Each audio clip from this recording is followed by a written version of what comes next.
Hello বন্ধুরা, আজকে তোমাদের একটা নতুন রেসিপি দেখাবো। এই যে পাবদা মাছের ঝাল।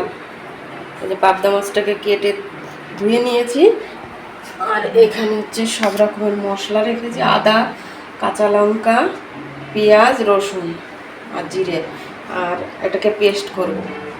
আর এই যে পাবদা মাছগুলো কেটে ধুয়ে রেখেছি, তারপরে নুন হলুদ মাখিয়ে ভাজবো। এই যে তেলটা ভালো করে তাতিয়ে নিতে হবে। হ্যাঁ, কড়াই গরম করে তেল দিয়ে নিয়েছি। এবার এই মাছগুলো একে একে দিয়ে দেবো। মাছগুলো খুব সাবধানে ভাজতে হবে, এই মাছগুলো একটু নরম হয়, ভালো করে তেল তাতিয়ে না দিলে ভেঙে যেতে পারে।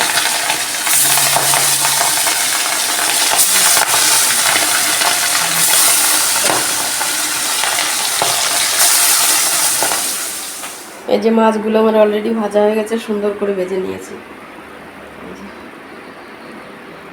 এবার তেল গরম হয়ে গেছে, আর একটু তেল দেবো।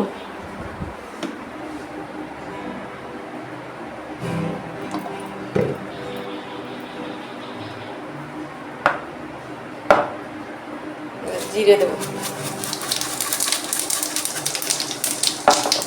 এবার এই যে পেস্ট করা মশলাটা দিয়ে দিচ্ছি।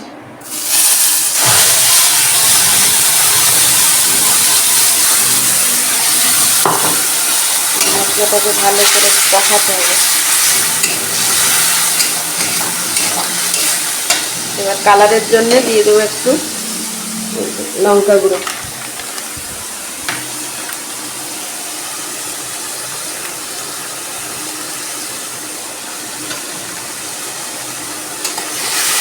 যতক্ষণ না মশলা দিয়ে তেল বেরোবে ততক্ষণ কষিয়েই যেতে হবে। কালারটা দেখো কত সুন্দর এসছে। এবার নুন আর হলুদ দিয়ে দেবো।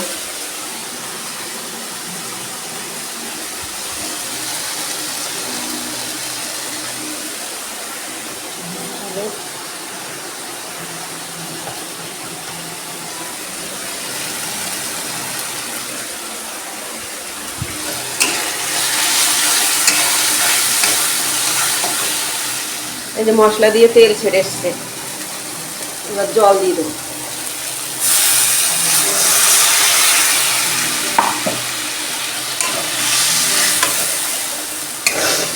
আর একটু লাগবে জল।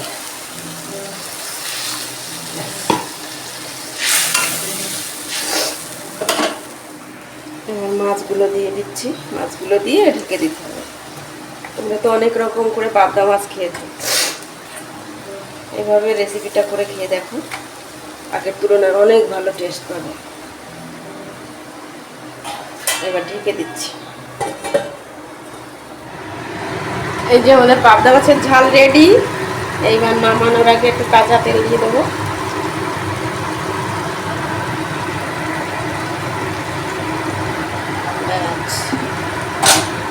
কমপ্লিট। মাছের ফাইনাল লুক দেখো, কালারটা এসছে জাস্ট অসাধারণ।